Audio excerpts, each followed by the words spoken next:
जय श्री कृष्णा, जय श्री राधे। मित्रों, सादर नमस्कार। मैं आचार्य प्रमोद मिश्रा आप सभी का हार्दिक स्वागत अभिनंदन करता हूं और प्रार्थना करता हूं कि जगत जननी जगदम्बा आप सभी का परम कल्याण करें।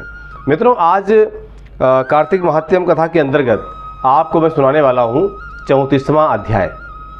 34वें अध्याय की कथा आप सुनेंगे आज कार्तिक महात्यम के अंतर्गत, जहां पर ऋषियों ने श्री सूत जी से महाराज से प्रश्न किया है कि शनिवार के अलावा सप्ताह के शेष दिनों में पीपल की पूजा क्यों नहीं होती है या क्यों नहीं करनी चाहिए, जो भी है इस तरह प्रश्न किया है। सूत जी इस पर उत्तर देते हैं। तो इस कथा को हम प्रारंभ करेंगे, आपको सुनाएंगे। इससे पहले बताना चाहते हैं कि आपको अगर ज्योतिषीय विषय में कुछ पूछना है, जानकारी लेना है, जन्मपत्री दिखाना है, जन्मपत्री बनवाना है, हस्तरेखा दिखाना है या वास्तु के बारे में कोई सलाह लेनी है, तो आप हमारे संपर्क नंबर पर संपर्क कर सकते हैं। साथ साथ और भी बातें होती हैं, जैसे कि आप अगर चैनल पर नए दर्शक हैं तो चैनल को सब्सक्राइब करें, लाइक करें, शेयर करना बिल्कुल ना भूलें। ये मैं आपका प्यार समझूंगा कि आप सबका अधिक से अधिक प्यार हमें मिल रहा है। चलिए बढ़ते हैं शंखनाद की तरफ। तो सबसे पहले शंखनाद करते हैं। शंखनाद के बाद भगवान के नाम की जय जयकारी, उपरांत कथा।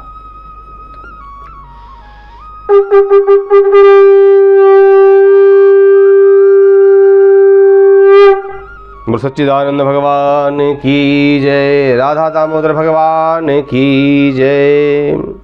दर्शकों, यहाँ पर ऋषि कहते हैं श्री सूत जी महाराज से। ऋषि कितने हैं? लगभग 88,000 की संख्या में। सूत जी से कहते हैं कि पीपल के वृक्ष की शनिवार के अलावा सप्ताह के शेष दिनों में पूजा क्यों नहीं की जाती है। सूत जी कहते हैं कि ऋषियों, समुद्र मंथन करने से देवताओं को जो रत्न प्राप्त हुआ था, उनमें से देवताओं ने लक्ष्मी और कौस्तुभ मणि भगवान विष्णु को समर्पित कर दी थी। जब भगवान विष्णु लक्ष्मी जी से विवाह करने के लिए तैयार हुए तो लक्ष्मी जी कहती हैं कि हे प्रभु, जब तक मेरी बड़ी बहन का विवाह नहीं हो जाता है तब तक मैं छोटी बहन आपसे किस प्रकार विवाह कर सकती हूँ। इसलिए आप पहले मेरी बड़ी बहन का विवाह करा दें, उसके बाद आप मुझसे विवाह कीजिए। यही नियम है जो प्राचीन काल से चला आ रहा है। सूत जी कहते हैं कि लक्ष्मी जी के मुख से ऐसे वचन सुन करके भगवान विष्णु ने लक्ष्मी जी की बड़ी बहन का विवाह उद्दालक ऋषि के साथ संपन्न करा दिया। लक्ष्मी जी है उनकी बड़ी बहन लक्ष्मी जी बड़ी कुरूप थी। उनका मुख बड़ा, दांत चमकते हुए, उनकी देह वृद्धा की भांति, बूढ़ी अवस्था की भांति, नेत्र बड़े बड़े और बाल बड़े रूखे थे।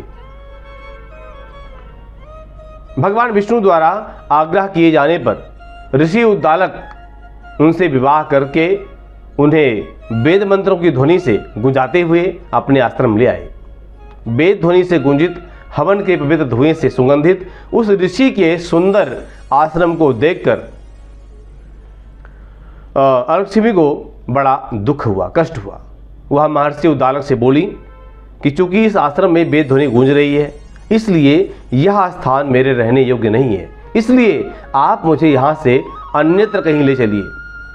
उनकी बात सुन करके महर्षि उद्दालक बोले कि तुम यहाँ क्यों नहीं रह सकती हो और तुम्हारे रहने योग्य अन्य कौन सा स्थान है, तुम मुझे वह भी बताओ। लक्ष्मी कहती हैं कि जिस स्थान पर वेद की ध्वनि होती हो, अतिथियों का आदर सत्कार होता हो, यज्ञ आदि होते हो, ऐसे स्थान पर मैं नहीं रहती हूँ। लक्ष्मी कौन है? निर्धनता, दरिद्रता, ये लक्ष्मी है, जो लक्ष्मी जी की बड़ी बहन है। तो कहती हैं कि जिस स्थान पर या जिस घर में पति पत्नी आपस में प्रेम से रहते हो, पितरों के निमित्त यज्ञ होता हो, देवताओं की पूजा होती हो, उस स्थान पर मैं बिल्कुल नहीं रह सकती। जिस स्थान पर वेदों की ध्वनि न हो, अतिथियों का आदर सत्कार न होता हो, यज्ञ न होते हो, पति पत्नी हैं लेकिन आपस में कलह करते हो, क्लेश करते हो, पूज्य वृद्ध या बुजुर्ग या पितरों का सत्कार न होता हो, सत्पुरुषों और मित्रों का अनादर होता हो, जहाँ दुराचारी लोग रहते हो, चोरी करने वाले लोग रहते हो, पर स्त्रीगामी लोग रहते हो, ऐसे मनुष्य निवास करते हो, जिस स्थान पर गायों की हत्या की जाती हो, मदिरापान होता हो, ब्रह्म हत्या होती, आदि पाप होते हैं, ऐसे स्थानों पर मैं प्रसन्नतापूर्वक निवास करती हूँ। ऐसा उद्दालक ऋषि से लक्ष्मी जी ने कहा। अब सूत जी कहते हैं यहाँ पर ऋषियों से कि अलक्ष्मी के मुख से इस प्रकार के वचन सुनकर उद्दालक ऋषि का मन खिन्न हो गया। वह इस बात को सुनकर के मौन हो गए। थोड़ी देर बाद वे बोले कि ठीक है, मैं तुम्हारे लिए ऐसा स्थान ढूंढ दूंगा, और जब तक तुम्हारे लिए ऐसा स्थान मैं ढूंढ लूं तब तक तुम इस पीपल के नीचे चुपचाप बैठी रहना।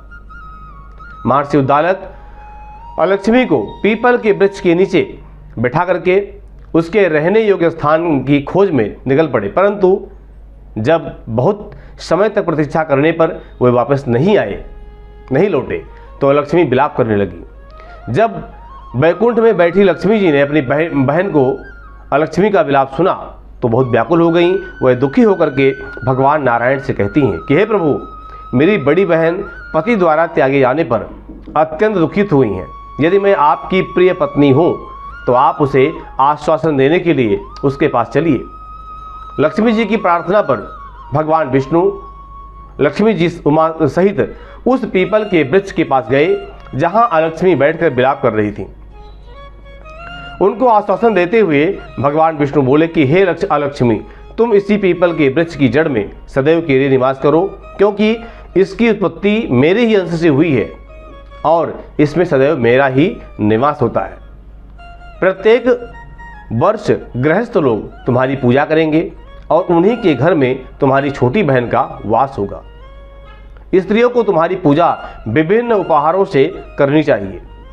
मनुष्यों को पुष्प, धूप, दीप, गंध आदि से तुम्हारी पूजा करनी चाहिए, तभी तुम्हारी छोटी बहन लक्ष्मी उन पर प्रसन्न होगी। सूत जी कहते हैं ऋषियों से कि हे ऋषियों, मैंने आपको भगवान श्री कृष्ण, सत्यभामा तथा पृथुराज का संवाद सुना दिया है, जिसे सुनने से ही मनुष्य के समस्त पाप नष्ट हो जाते हैं और अंत में वैकुंठ को प्राप्त करते हैं। यदि अब भी आप लोग कुछ पूछना चाहते हैं तो अवश्य पूछिए, मैं उसे अवश्य कहूँगा। सूत जी के वचन सुनकर के शौनक आदि सभी ऋषि थोड़ी देर तक प्रसन्नचित वहीं बैठे रहे। तत्पश्चात वह लोग बद्री नारायण जी के दर्शन हेतु चल दिए। जो मनुष्य इस कथा को सुनता है या सुनाता है उसे इस संसार में समस्त सुख प्राप्त होते हैं, भगवत भक्ति प्राप्त होती है, भगवान नारायण की कृपा उस पर बनी रहती है। मित्रों, इस अध्याय कथा यहीं समाप्त होती है। आप सुनेंगे अगले अध्याय में अगली कथा। तब तक के लिए मुझे दीजिए आज्ञा। मिलते हैं अगले विषय में। जय श्री कृष्णा, जय श्री राधे।